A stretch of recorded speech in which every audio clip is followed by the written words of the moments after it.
Later on Monday, the United Nations will present the results of its probe into last month's alleged deadly chemical attack in Syria.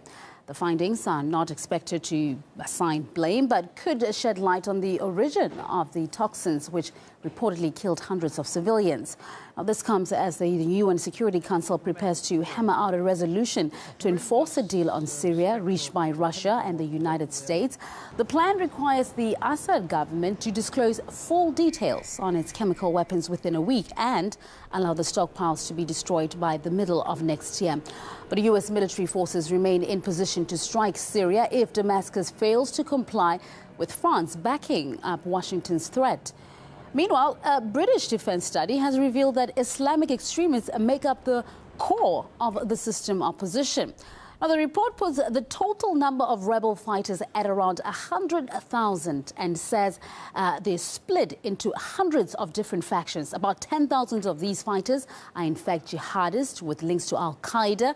Up to 35,000 others are radical Islamists who broadly share Al-Qaeda's views. Meanwhile, the study puts the number of moderate Islamists at around 30,000, meaning that secular opposition forces are vastly outnumbered. And while those fractured groups are pushed back by Syrian government troops, Archer's Maria Finoshina is in the midst of the action.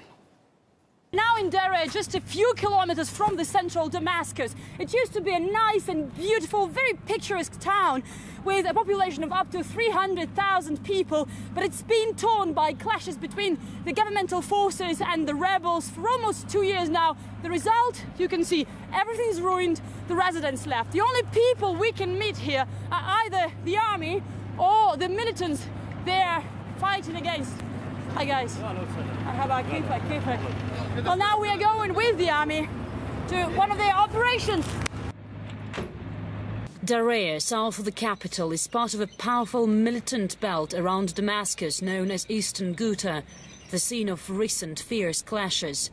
It is also where a chemical attack last month brought international resonance in its wake. All weapons smuggled to Syria through Jordan in the south come through here, providing local militants with a secure supply line. Snipers are the major threat, the major danger here in the rebel-held areas. This is why we were told not to get up here. This is what the Syrian war looks like today. The urban battlefield provides dense cover, and a network of underground tunnels also shields the militants. There is no defined front line, and you don't know when your enemy is watching. Syrian army soldiers say there could be snipers there, and they put curtains like this one just to protect, to prevent the snipers from seeing what's going on here. This simple system helps save many lives every day. Where it doesn't work, soldiers just run.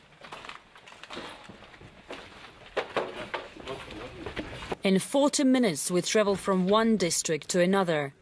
We follow the army, as you can see, through the buildings, through the holes in the walls, like this one or this one. They're everywhere. Sometimes you stop to take a look around and you understand that it used to be someone's apartment. Family used to look at this mirror in the mornings, in the evenings, and now look at this. It's destroyed. Lives destroyed. In this war, snipers are from both sides of the front line. Waiting is what they do most of the time. Waiting for the enemy.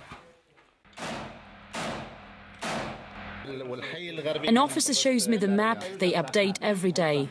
This is where we are. The militants are in this big building. The army liberates the town street by street, building by building. Very slowly and very carefully. We always just address militants to surrender their arms, promising they'll be safe.